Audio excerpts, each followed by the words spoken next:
వ్యవసాయ రంగంలో సీఎం చంద్రబాబు తీసుకొచ్చిన విధానాలను రైతులకు తెలియజేసేందుకు క్షేత్రస్థాయిలో రైతన్న మీకోసం కార్యక్రమం నిర్వహిస్తున్నట్లు ఎమ్మెల్సీ ఆలపాటి రాజేంద్ర ప్రసాద్ తెలిపారు. రాష్ట్రంలోని కూటమి ప్రభుత్వం రైతన్న సంక్షేమం, వ్యవసాయ రంగం అభివృద్ధిపై ప్రత్యేక దృష్టి సారించిందన్నారు. గుంటూరు జిల్లా తెనాలి మండలంలోని కొలకలూరు, గుడివాడ గ్రామాల్లో వ్యవసాయ శాఖ ఆధ్వర్యంలో రైతన్న మీకోసం కార్యక్రమం నిర్వహించారు.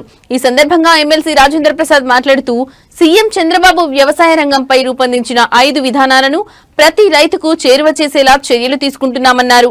నీటి భద్రత, డిజిటల్ వ్యవసాయం, ఆధునిక సాంకేతికత, సమగ్ర మార్కెటింగ్, పంటల లాభదాయకతపై రైతులకు వివరించడం జరుగుతుందని పేర్కొన్నారు. రైతు సంక్షేమం కోసం కూటమి ప్రభుత్వం కృషి చేస్తుందని ఎమ్మెల్సీ రాజేంద్ర ప్రసాద్ తెలిపారు.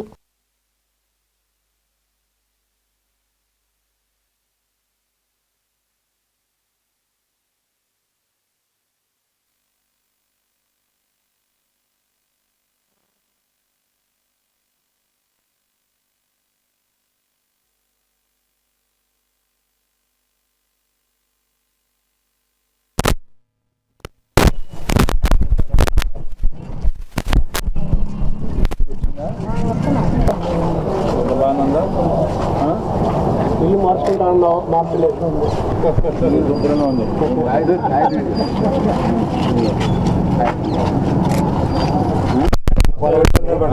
సరే, ఎవరికైతే వెళ్ళింది కదా, అమౌంట్ వచ్చినాయండి. 2 సార్లు వచ్చినాయా?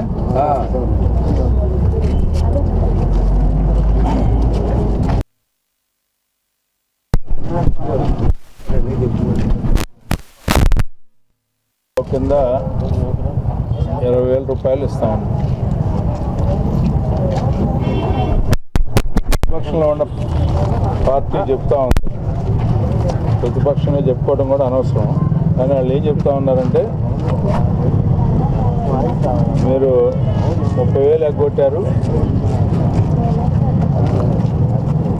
10,000 రూపాయలు ఇచ్చారు.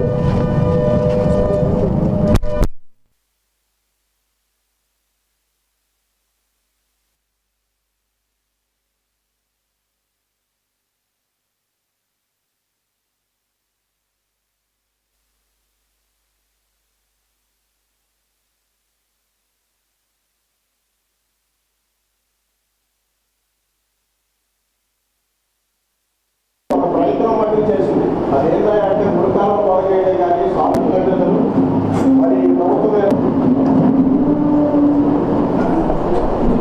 పైన రైతులకి బకాయి పెట్టిపోయారు.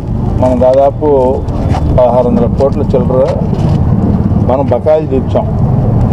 ధాన్యం బకాయిలు కానీ లేకపోతే ఇతర బకాయిలు కానీ. అంతేకాకుండా వీళ్ళు యాంత్రీకరణని పూర్తిగా నాశనం చేశారు. ఏ రకంగా నాశనం చేశారు? గతంలో మనం ఈ సీజన్ వస్తే టార్పాలను ఇచ్చేవాళ్ళం సబ్సిడీ మీద. 5 ఏళ్ళలో ఒక టార్పాలను ఎవరన్నా తెచ్చుకున్నారు ఈ ఊళ్ళో? లేదండి. నేను చెప్పగానే మీరు లేదండి కాదు, ఉంటే చెప్పండి నిజంగా.